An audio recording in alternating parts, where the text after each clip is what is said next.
Hey, everybody, welcome to another episode of the LitRPG Podcast. This is episode number 74.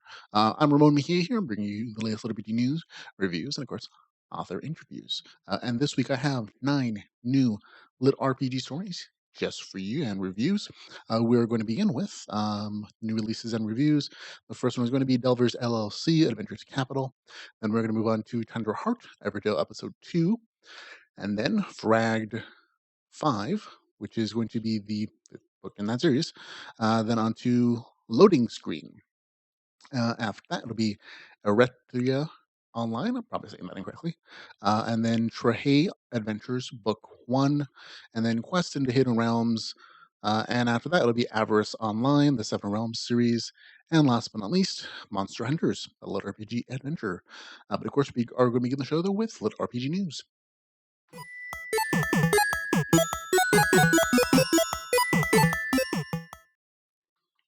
And in LitRPG news, we only have a couple stories this week. We're going to begin with the cover art for Realm of Archon Book 6. It has been released. The English translation of that novel is expected to be released in the early part of November, according to the appropriate Facebook post. So enjoy the cover art.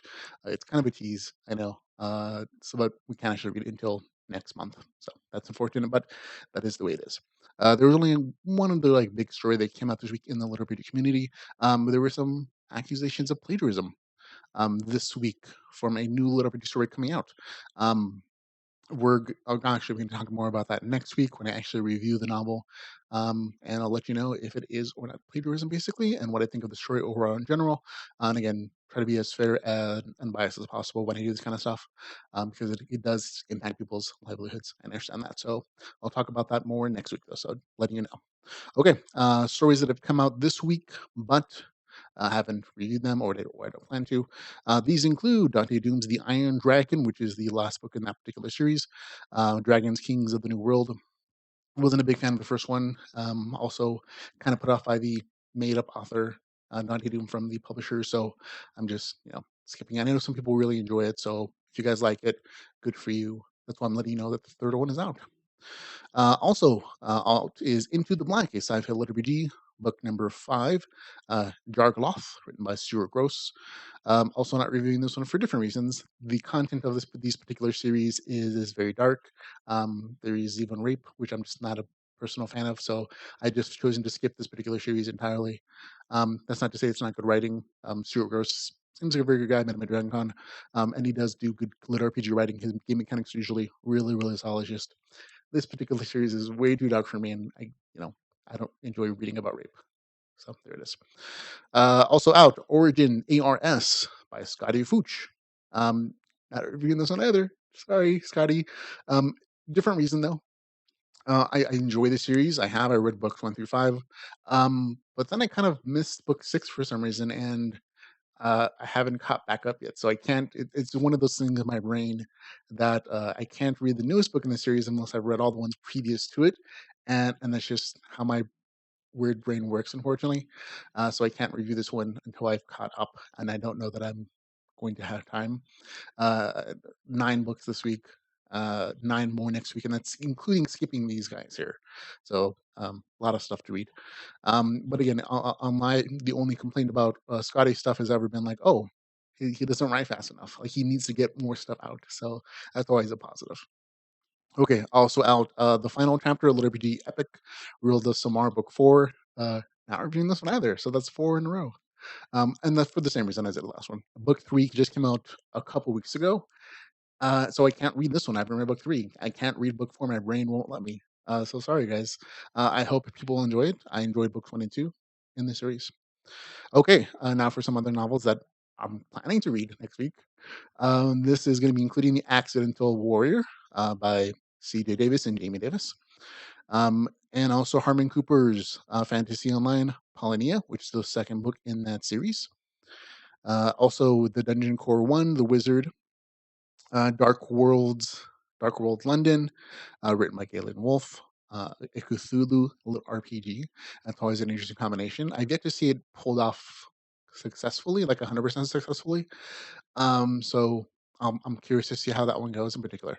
Also out now is Sphixi's Song by Alarban, and this is actually a novel in the um, she's on as an ongoing series. This seems to be like a standalone novel set in that same LitRPG sexy world. There is adult content here, so if that's not your thing, skip this book. Okay, and again, that's 9 novels I reviewed this week. I've chosen to skip 4 for various reasons, but I also still have 9 more scheduled for next week. And so this is kind of a consequence of a lot of people deciding to write in the genre and publishing at the same time. So that just is what it is. But so that's the schedule. New in Lit RPG audiobooks. We have already engaged The Jade Lord, which is the 3rd book in that series, out as an audiobook now. We also have Life Reset by Schumer Kurtz. Really good novels, both of them audiobooks I'm looking forward to listening to or giving a sample to. The one by Life Reset is narrated by Jeff Hayes. So he's a friend of the podcast. Always does really good work. Then there's Dungeon Madness. Book 2 in that series is out as an audiobook, read by Vicus Adam. Haven't had a chance to listen to it yet, but I enjoy the ebook version of it immensely. Starter Zone, Revelations Chronicles is out as an audiobook as well. That one, well, you can look at the review if you want to check it out. Ben Very Mountains, which is the 2nd book in the Amaryllis series, written by Michael Tatfield, is also out as an audiobook. So I know some folks have been looking forward to getting to the audiobook version of that particular novel as well. Those are the ones that are out now. Okay, upcoming LitRPG. This is just when I read what's coming up in the next couple weeks and months. Just to let you know, there are a few changes in the schedule. Authors have decided to move their stuff around to kind of optimize their competition. This includes October 21st, the Greystone Chronicles. That one changed from a little later in the month, actually from November the 1st to, I think, October 21st now. The Pantheon Moves is still at October the 24th. The Redeemer of the Dead has been moved from its previous release date to October the 24th as well. We also have Everybody Loves Large Chests. I haven't got cover art from that from the author yet, but he does plan to release it on October the 27th. But apparently he's also having some copyright issues. Like he has to prove to Amazon that he has the copyright because I think it's still posted online. So hopefully we'll get that all worked out. And then October the 31st, which people seem to be fleeing from that particular date because Awaken Online Retribution is out. This is the side story in that series. But Travis Bagwell apparently is. Other authors feel like he's such a big player that they move their release dates because of it. So I think that's funny. But it's out on the 31st of October, as far as I know. Out on the 31st of October also is a new one, Beginner's Luck, Character Development Book 1, written by Aaron J. On the November the 6th, Underworld, Level Up or Die. And then on the November the 8th, Desert-Born Pateria Online Book 2, Shadowlands Book 3 is out on November the 16th. And the Airship, the Laboratory Book 2, Futuristic Dungeon Core by Skylar Grant is out on November the 17th. Infinite Assassin, which is Daggerland Online Book 2, out on November the 30th. And Amarillo Book 11 is going to be out in November at some point. There is no official release date at this point because the author had to move Book 10's release date a little bit. That messed up this one as well. And then December the 4th, The Twilight Obelisk Mirror World Book 4, out on December the 4th again. That's it. So on to new releases and reviews.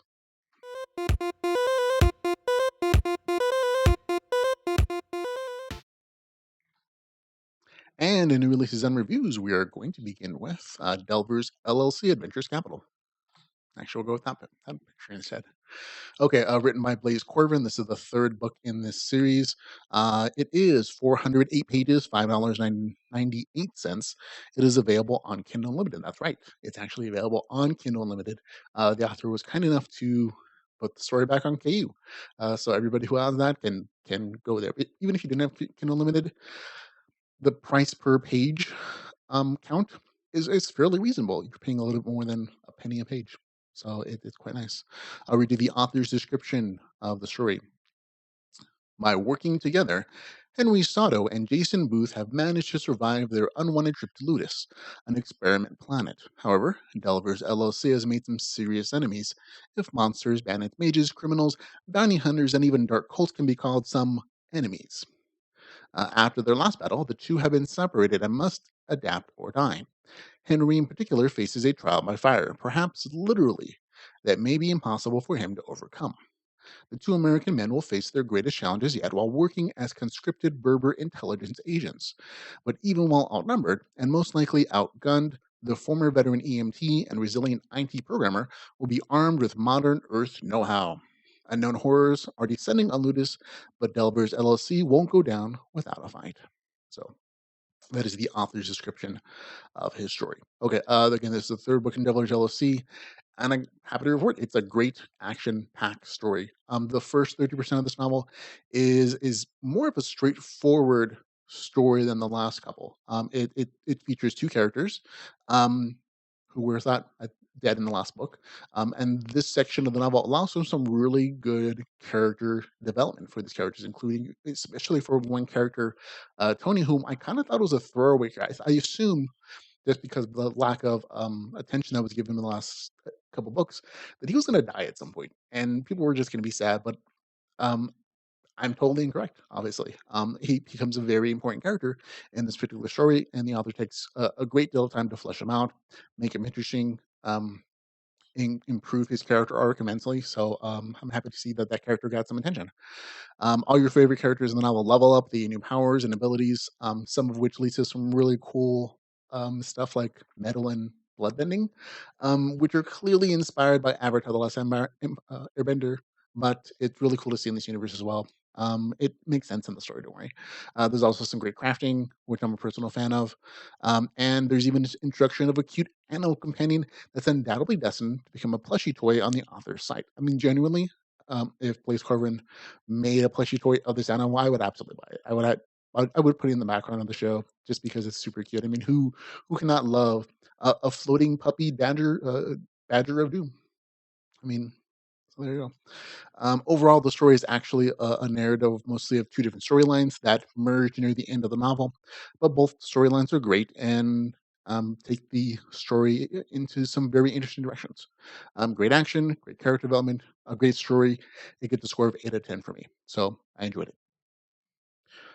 Okay, on to our next review. Tundra Heart, Everjail, Episode 2, written by Rhino Niefling.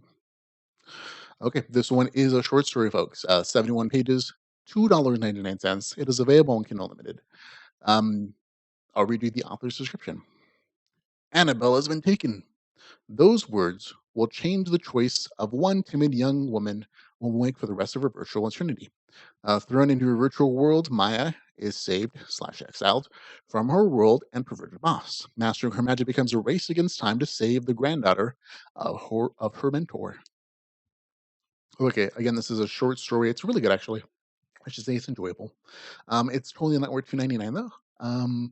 It is a good Kindle Unlimited read. I believe the author made some pricing decisions based upon like Kindle Unlimited eligibility and some other stuff. So be aware of that. But again, I would recommend this as a Kindle Unlimited read only. This is not really a sequel to Evergel, which is the first book in the series, as much as it is a parallel story set in the same universe, and eventually one that ties back into that first story towards the end.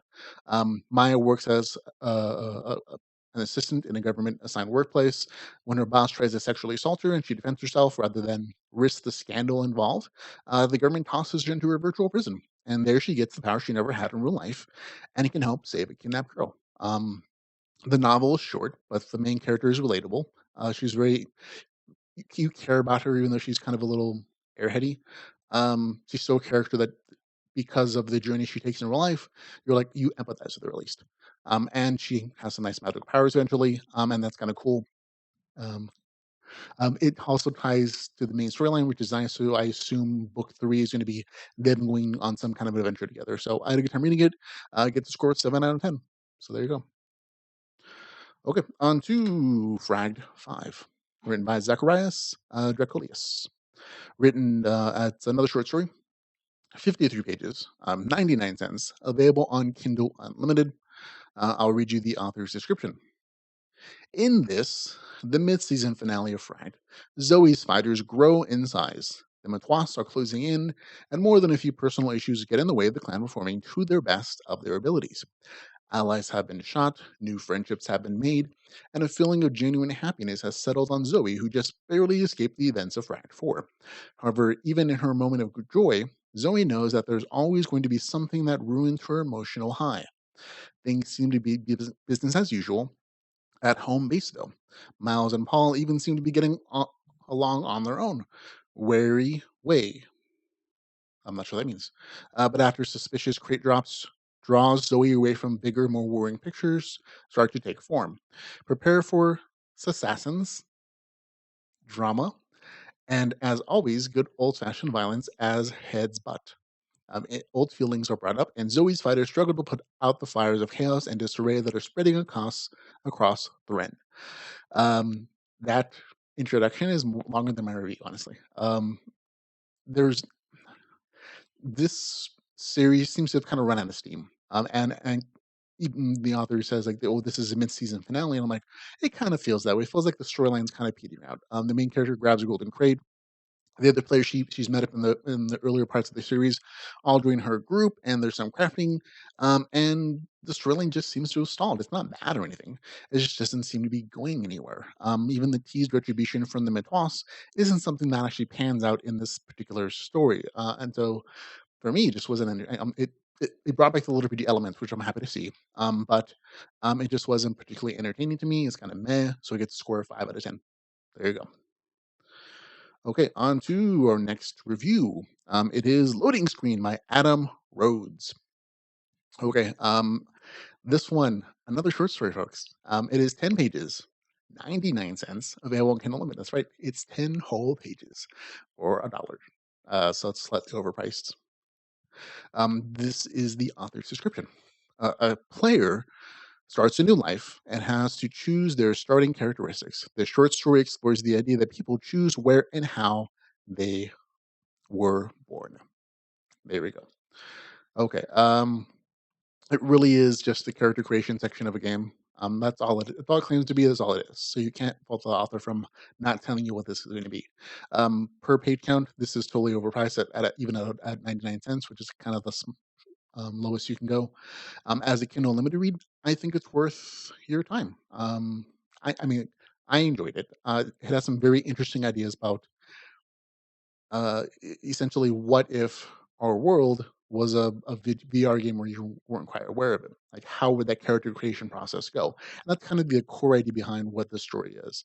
The in the character creation options are interesting things like choosing your gender, your sex, upgrading to an upper class life if you have enough science points, choosing penalties based on whether your character believes in religion or respects authority, and at the end, it's just the character is born and the story ends. It's not complicated. It's not really long, but it is a very interesting speculative thought process. And again, I really recommend it if you have a Kindle Unlimited plan. That way you don't feel like it's a waste of your time or money because of the short nature of the story. But it does have a very interesting core idea.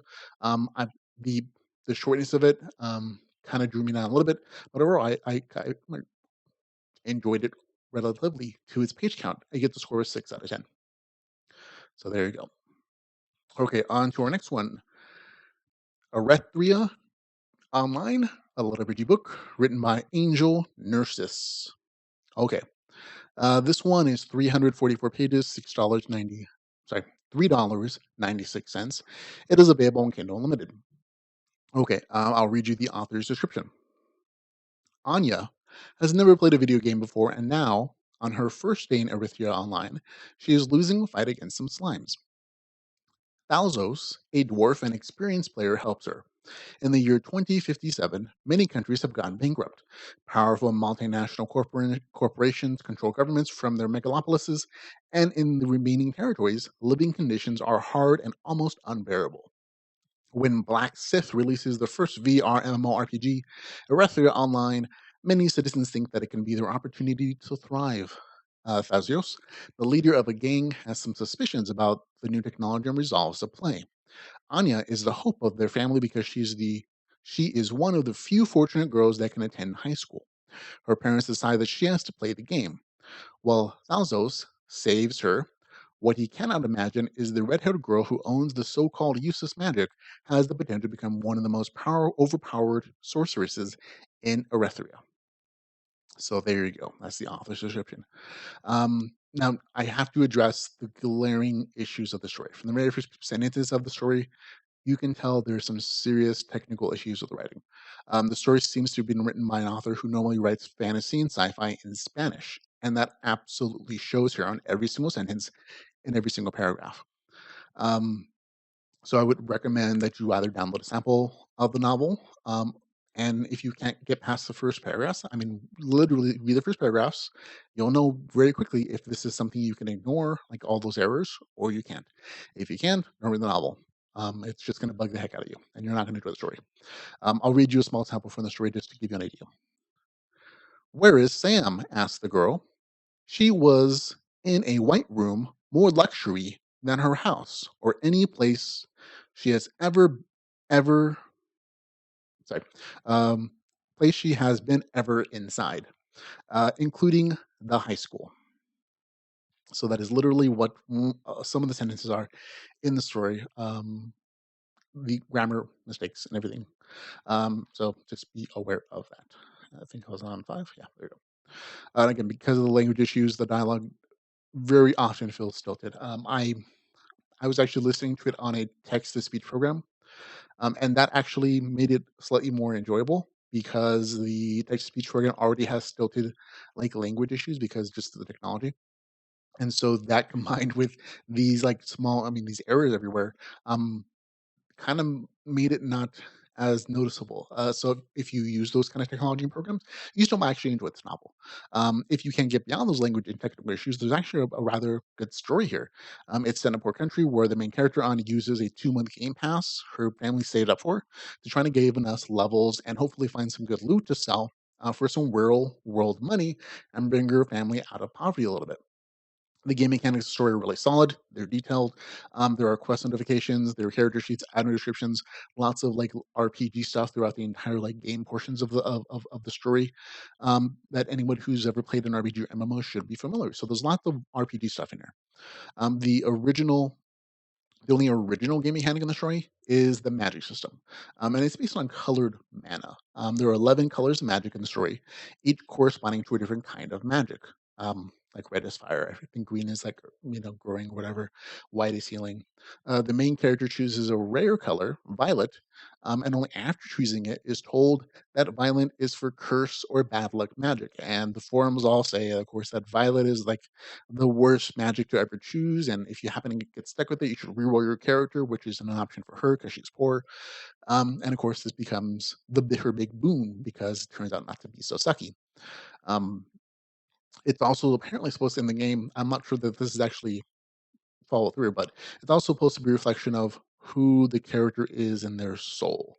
So, like, apparently, she's supposed to have this very naive, kind um, girl. Is supposed to have like this, at least a little sliver of evil or like chaoticness in her. So I thought that was a nice twist.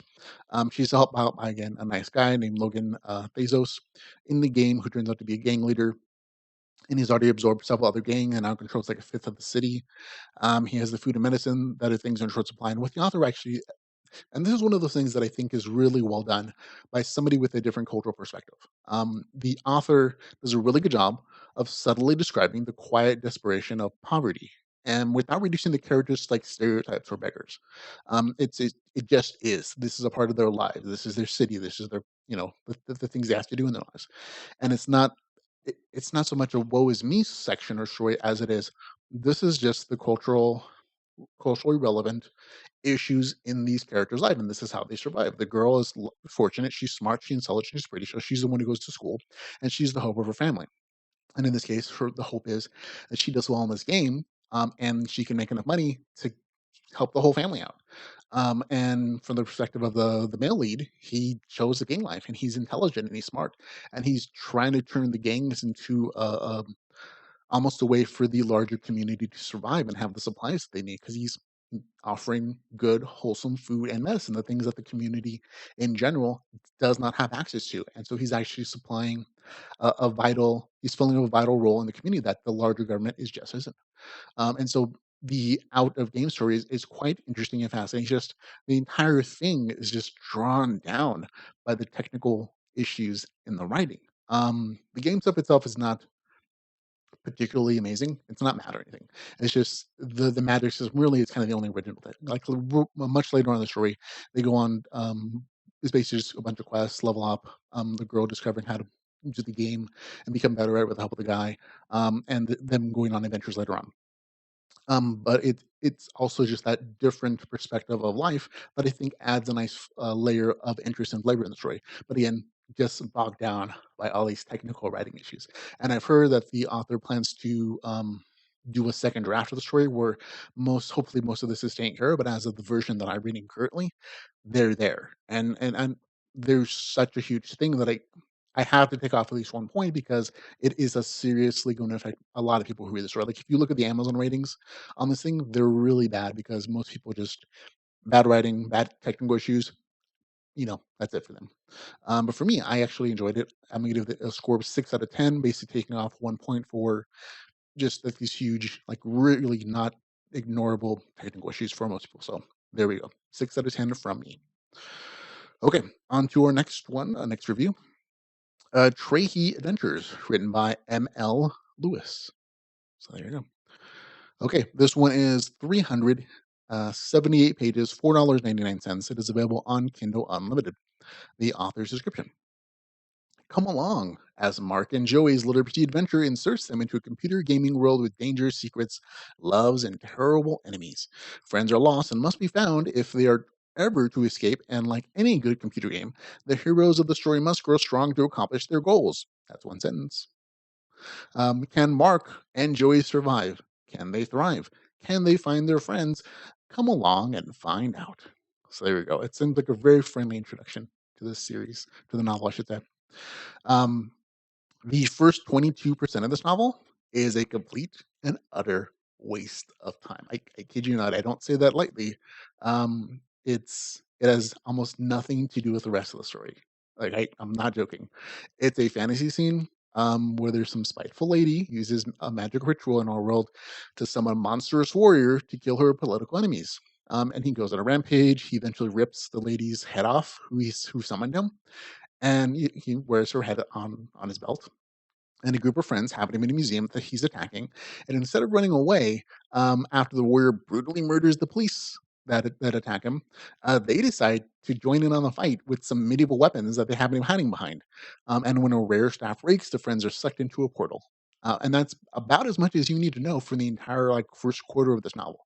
I mean, it literally doesn't come up again. And even it's just like a weird. It almost feels like a separate story that was connected to this one for the Patreon, or just like that's where the author's brain went. You know what I mean? So you can literally start at the 23% mark, and you would not be losing anything. And I would strongly recommend it if you do want to read the story, just go to 23% mark and just go from there. Like the characters are all explained. There's really only two main characters, even though they described in the first 22% like seven or eight. Um, None of them matter. I mean, legitimately. Okay. Again, besides being stuck in the portal, there's nothing in that section that has any bearing on the rest of the story. At the 23% mark, the two members of that group, or two members of the group, I should say, Mark and Joey, wake up and they find themselves trapped in a computer game never mentioned before in the novel. Only they're not in the game. They're in the lobby for the game. There's apparently multiple levels to this game system. Like there's the lobby system, which is a bunch of like avatars who can make bets and wagers on outcomes in the actual game. Um, and it feels like a place where people can kind of congregate and not to play characters necessarily. Then there's a second level to the game. In the lobby, there are mirrors or like screen that people can view the world of the game, and they can like connect to NPC characters and live out lives there, and it's very complicated and interesting and everything. And then there's the actual level of the game, which is like that third level, where these two guys' friends are all trapped or whatever. And so it, like I said, it's rather complicated, and ultimately most of it doesn't matter. But it is there, and in that section, it's fairly interesting. But most of what let's see, okay, and they're told by the GM the game master of the game that their friends are trapped in the actual game, and that most of those friends have lost their memories. And Mark and Joey have to go and train to prepare to rescue their friends in the actual game. So, and that's most of what this novel is. Again, that section of the lobby isn't particularly long, and once you get into the actual game world, which is a fantasy RPG game world, that's where it stays. Okay, so you're not like jumping back and forth anywhere. And most of the novel is just these two characters learning about the world, training, killing, and it's really just a series of fights. Now, the novel is very action oriented, and it's really all the action scenes are really well done. Once Mark and Joy are in the actual game world, it's really not half bad of a story. There's tons of action, adventure, world building. Could you really use some fleshing out? But excuse me, what's there is absolutely consistent. However, what the novel lacks are game mechanics. And this is kind of the saddest part because otherwise it would really be a good LitRPG story. It's just that there's no RPG in this LitRPG story. Even if it is set in a game, there's none of the RPG mechanics for the RPG part of that LitRPG story, and that's unfortunate. In the scenes where the two main characters are in the lobby for the game, there were a number of interesting mechanics described, including like build points that are used to craft things in the story, or supposed to be, I should say. But unfortunately, once they're actually in the game, no actual game mechanics are ever really mentioned again. Like there are plenty of reminders that this is supposed to be set in a game world by players like saying they're players and like talking to each other about other things outside of like the RPG world or the fantasy world, I should say. But what the rest of most of this novel feels like, it, it kind of presents as straightforward portal fiction, and that's just kind of unfortunate because this really could have been a good little bitty story had they bothered to actually include game mechanics or RPG, stuff in it. Um, Comet relies, for example, on strength of arm, and there's nothing like a skill tree or combat or strength points that the characters ever use. Comet is again visceral, fierce, and well written, but it's again described the same way it would in a fantasy novel. And this is one of those things that kind of distinguishes lit RPG from like video game fiction or from just fantasy and sci-fi, is that the mechanics of the world are actually told to the characters and to the readers, and so there's really no need to hide it in there. It's just one of those things I think that the author doesn't quite understand that it's okay to do so, or that it's important to do so, I should say, because the characters do grow in power, but it's almost like they go to sleep, they wish for some powers, and they wake up with them, and that's the extent of like that increased power curve. Um, Even in the magic system in this world, it's described this way as connecting to the cosmos and storing its power to be shaped by the will of the mage instead of, oh, here's some spells you get to choose from, or something a little more game mechanic. And had the author just made a few slight alterations and just kind of presented um, the game mechanics of the short, this would have been like a really rather nice RPG, literature story. But it's just those things don't exist in the novel once they get into the game. And again, overall, it's not a bad story. As portal fiction, I'd give it a 6 out of 10. Loses a point mostly because of that first quarter of the novel, which is just a waste of time. Um, but it is it's self-described as a little bitty story, and so that is what I have to judge it on. And it just doesn't have RPG mechanics or game mechanics at all, unfortunately. And so it gets a score of 4 out of 10. So there we go, which is unfortunate.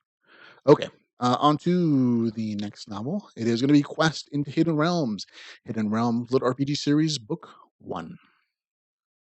This is 434 pages, $2.99. It is available on Kindle Unlimited. The author's description: the game just got serious. Bricklayer by day, level 35 battle mage by night, Eddie Kilroy lives to play Realm of Battle as Killiam, escaping the tedium of his job. Learning of a secret dungeon hidden in a vast swamp, Killiam and his friends charge off to challenge it. After grueling running battles with goblins, orcs, barbarians, and other fell creatures, they win through to the end. Yay. Only no treasure awaits the victors. Instead, they find an ordinary altar, but one which asks if they want to enter the hidden realms. Duh. Of course they do. Who doesn't want to level up in the game?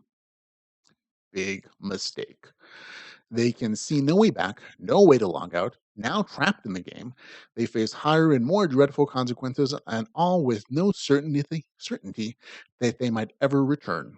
So there you go. That's the author's description of the novel.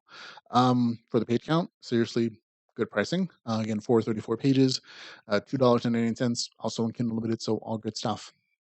And again, the novel starts with a group of players in a game, and it stays there the entire novel. There's actually no real life storyline here at all.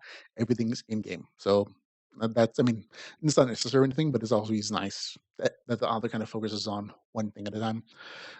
This is basically a trapped in a game dungeon crawl story with some good group banter thrown in as a summary of like tropes. The first 12% is character development of the five main characters and a dungeon dive that gets them all trapped in another level of the game permanently. From 12 to 32%, you actually have multiple narratives as the group is split up, and they have each have like little small adventures that inform them about what kind of hard knocked world they're stuck in. And then by the 33%, they all meet up and they go looking for a way back home while killing monsters, getting levels, and collecting loot. And that's seriously what most of this novel is. It's not complicated. It is just like an action adventure kind of story set in a legitimate LitRPG world. The game mechanics in the story are there. They are throughout the entire story from the very first page, levels, player kill count, alignments, item descriptions, the whole shebang. And while these mechanics exist, they don't always make sense, and they aren't always consistently applied. So the mechanics all exist. They're all. I mean, it is a LitRPG story. Just because you might have bad game mechanics in a story doesn't mean it's not LitRPG. Again, the mechanics are all there. They're through the entire story. They matter. Having demonstration of mechanics in the game world. The characters progress by those powers. So LitRPG, 100%. But some of those mechanics just don't make sense, and game logic is just sometimes thrown out entirely, and that kind of bugged me. Most of the most egregious examples revolve around combat. The group, this is slightly spoiler, so skip ahead if you don't want to hear this little tidbit. The group, when they're trapped in the game, they're reset from like level 30s, 40s, 20s, whatever it was, back to level 10. And yet each character seems to have the miraculous ability to one-shot kill their opponents who are sometimes 10 to 15 levels higher than them. There are other small inconsistencies in the story. Like there's no real explained or like numbered XP system. And there are instances where characters level up after each fight, or even just from like buying and selling goods, which is not something that's ever explained. Like one character literally sells a bunch of loot, and then she suddenly levels up, and I'm like, where did that come from? And the game mechanics are, but the game mechanics in do exist throughout the entire story. Absolute liberty. It's just some of them don't really make sense, and the comment is probably just the biggest one that bugs me, and it's just because it's not really explained if it's based on realism or on game mechanics logic. Because if it's based on real, life logic, then these characters shouldn't really be good at their weapons in the first place, because then they should have to train with them. None of them have really any real combat experience, and so they shouldn't be able to like slit somebody's throat and kill them. I mean, it makes sense that if somebody got stabbed in the brain or stabbed through an eye, that they would die automatically. Great if it's based on like a realism concept. But those same characters again shouldn't have enough experience with those weapons to do so. If it is based on game logic, then yeah, okay, it makes sense that those characters, when they chose their classes, would have the ability to use those weapons efficiently. Cool. But if you're fighting somebody 10, 15 levels higher than you, even if you crit them, you shouldn't be able to one kill them, much less like three, you know, opponents who are 15 or 20 levels above you. That, like I said, that kind of game logic just kind of bugged me. So that's probably my biggest beef with the story. Um, there are a couple reviews in the novel in Amazon that claim that this has a very unique magic system, but I kind of found it to be the exact opposite personally. Magic is learned from bot or found scrolls. That's it. It's just like read a scroll. That's your magic spell now. That's it. It's the exact same as it is in most RPG games. So to me, didn't seem very original. Didn't seem very. I mean, it's not bad or anything. It's just like I found that to be an oddly repeated comment in some of the reviews on Amazon for the story. Overall, again, not a bad story. The inconsistencies in the story and the kind of a simplistic and unrealistic combat sometimes is a drawback for me personally. Still, not badly written or anything like that. It just didn't have anything that really wowed me either. So it gets a score of 6 out of 10. So there we go. Okay, on to the next story. Avarice Online, the Seven Realms series, a lit RPG novel written by Matt Ryan. Okay, this one is 285 80 pages, $3.99. It is available on Kindle Unlimited. Okay, the author's description. Gaming is more than a way of life. It's my job. Josh Daly has spent the last 2 years on the dark side of the gaming world as a gold farmer. He he doesn't do it to cheat. He does it to survive. And with the launch of a mysterious new game, Avarice Online, his hopes for a better life finally seem within reach. Living in a slab city trailer with his foster family is not the end of the line for him. He will see to it if it's the last thing that he does. The days the day the game launches, his life turns to shambles, leaving him desperate and at a new low. He must now put everything he has into dominating this new RPG. Too bad the makers of Avarice Online have other plans for their players, blurring the line between virtual and reality. Join Josh and his new in game friends, Gore and Killian, as they immerse themselves in this new world filled with NPCs who are almost too real and where challenges and rewards are greater than any of them could have imagined. Okay, that's the author's description. Again, 280 pages, $3.99, available on Kindle Unlimited. Yeah, I'd say it's decent pricing. Okay, the first 8% of this novel is completely about the real world, woe is me life of the main character, Josh, or Magaton, as he's called in game. He's poor and he has a seriously crap life at home, and he makes a living as playing online. He helps levels rich people's characters, farms gold, he'll even spawn camp, which are all considered generally negative things in the gaming world. The author does go out of his way to clearly define these activities as cheating, which I don't quite agree with, and the people who pay for them as cheaters. Yet the author never describes the main character as a cheater. It's kind of justified by I'm poor, so I do these things to survive. Personally, I've never seen these activities as cheating per se. But that's me personally. I'll get to that in a second though. When the best, most realistic game ever comes out, Avarice Online, the main character is essentially saved from poverty. He has a mysterious benefactor, somebody he's worked with in the past, that's willing to give him a place to live in a fancy hotel and top line equipment to play the game in exchange for help with mysterious plan. Now, this is a little spoiler going forward, so if you want to skip here, feel free to do so. Okay, once in the game, Josh meets his benefactor and is told that all the money in the game is real. And that in a month, the players will be able to transfer their in game dollars to real banks, making them potentially rich. For a poor kid like Josh, this is a dream come true.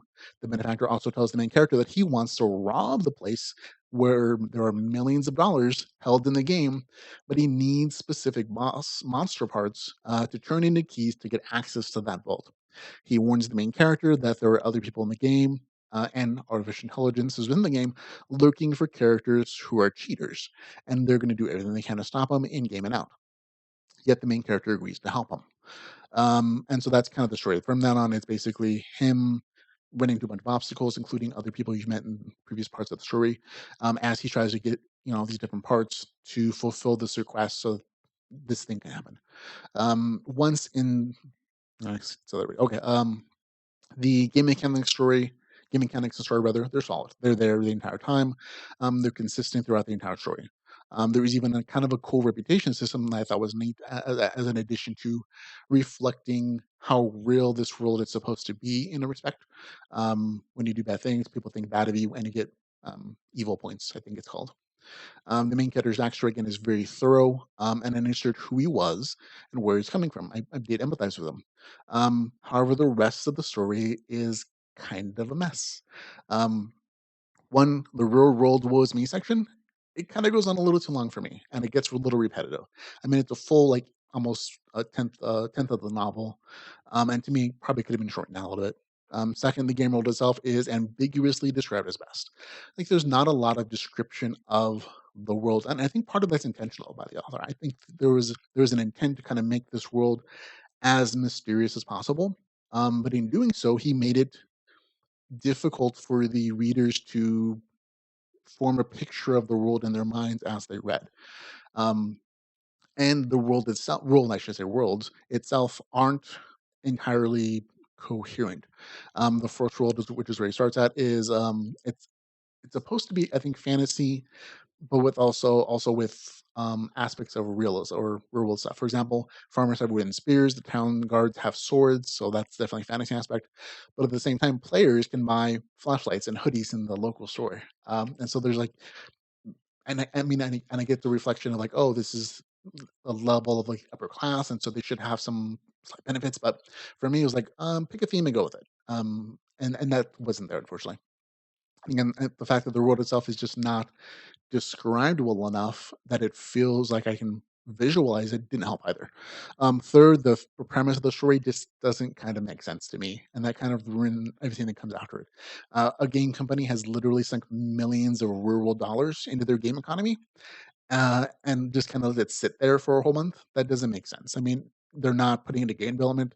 They're not earning interest in a bank. They're not using it as investment capital. They're literally just sinking millions and millions of dollars into a real game economy, and they've coded their video games so that all that money can potentially be stolen by someone else. I'm like, that just doesn't fly with my brain, unfortunately. And so I didn't have a good time reading it, unfortunately. Other people might. I genuinely did not have a good time, and it wasn't just this was a boring storyline. It wasn't meh. I literally did not enjoy myself, and so it is LitRPG. I'm not saying it's not, but it does also get a score of 4 out of 10. I didn't have a good time, so there we go. Okay, on to our last review: Monster Hunter, a lit RPG adventure written by Eric S. Brown. This is I'm going to go with approximately 150 pages. It isn't on Amazon at the time of this recording. It is $2.99. It is available on Kindle Unlimited. The author's description: in a totally immersive world where players hunt monsters for money and glory, Walt leads one of the best teams around. Something has gone wrong, though, with the game, though. The safeties are off and there is no way out, and the monsters are hunting them. Death inside the game has suddenly become very real. The hunters are now the hunted in this monster packed thrill ride of all out horror and action. And I mean, you notice something that's lacking in that description? RPG stuff. There's almost no mention of it. I mean, there's literally no mention there at all. It's just that it's in the game. And that's going to be part of my review, unfortunately. I'll first talk about the author. The author, Eric S. Brown. He's written some other lit RPG stories. He's actually like a really prolific author. He has well over 100 novels listed on Amazon.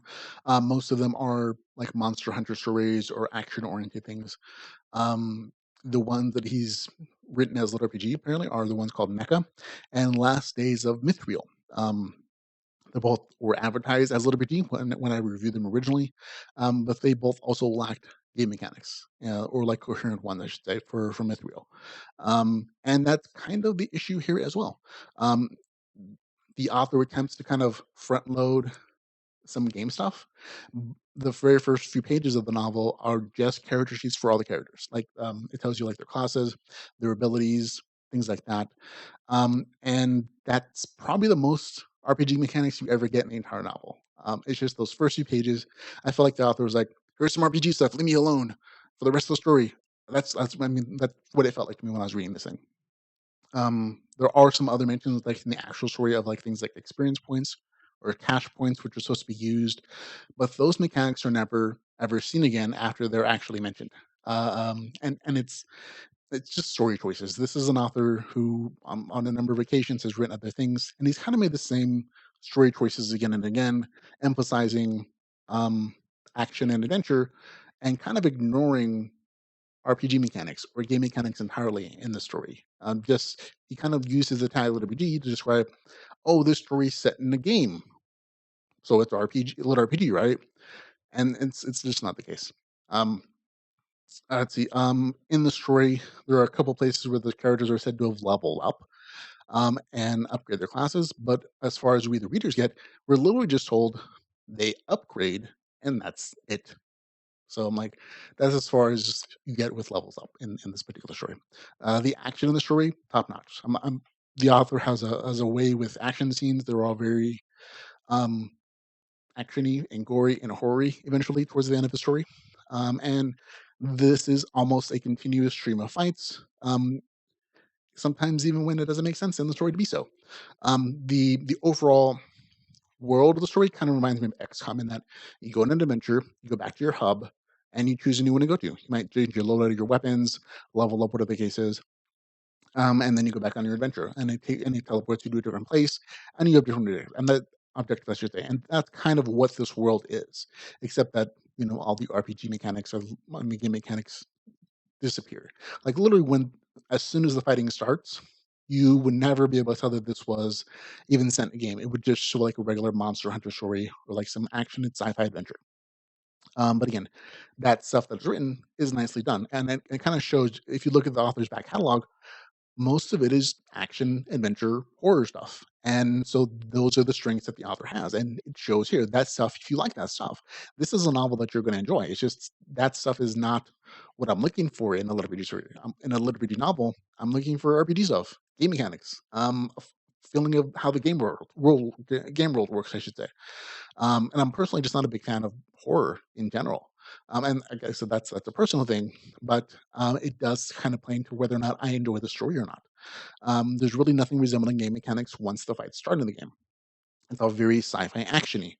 Um, the plot in the story doesn't really exist. And for me, even just those particular aspects, it kind of made it just like a mess story to me. Like basically at this point, it gets a score of 5 out of 10. But as I'm continue reading the story, at the 75% mark of the story, it takes this twist that just ruined the entire thing for me because it identifies the person responsible for everything that's happened, all the die in the game, die in real life stuff, why they're trapped there, why the monsters are so smart, whatever. It identifies the person responsible for everything who's never been mentioned before, and it gives them a motivation that was never ever mentioned in the previous parts of the story either. And it's kind of ruined like it's this plot twist that doesn't make sense, and it's just I'm like, okay, that's I mean, in my brain, I kind of checked out, read the rest of the story, and I'm like, okay, that's fine. But for me, it's just like it ruined the story for me, unfortunately. And there are plenty of people who are fans of the author who like his other stuff. They gave it good reviews. I look at it through the perspective of somebody who loves LitRPG, and this is just not it, unfortunately. Like I said, he writes action stuff well, but he just doesn't really seem to care about the RPG part of RPG when he writes within the genre, and that's unfortunate. So for me, it gets a score of 4 out of 10. It's not really LitRPG, unfortunately. So there you go. That's it. All done. Thank you for listening, everybody, to the podcast. You can follow us on Facebook, Twitter, YouTube, Patreon. There are plenty of places to catch and support the show. If you want to find out all the ways to support the podcast, you could find them at litrpgpodcast.com/support. But again, thanks for hanging out with me today. I guess I have 9 new LitRPG stories for you next week. Hopefully, I'll be able to get through them all. And there's probably going to be more, that are put out besides the 9 that I know about. And I'll try to get through as many as I can for you folks. But until we can hang out again, folks, remember to go read some LitRPG. Goodbye, everybody.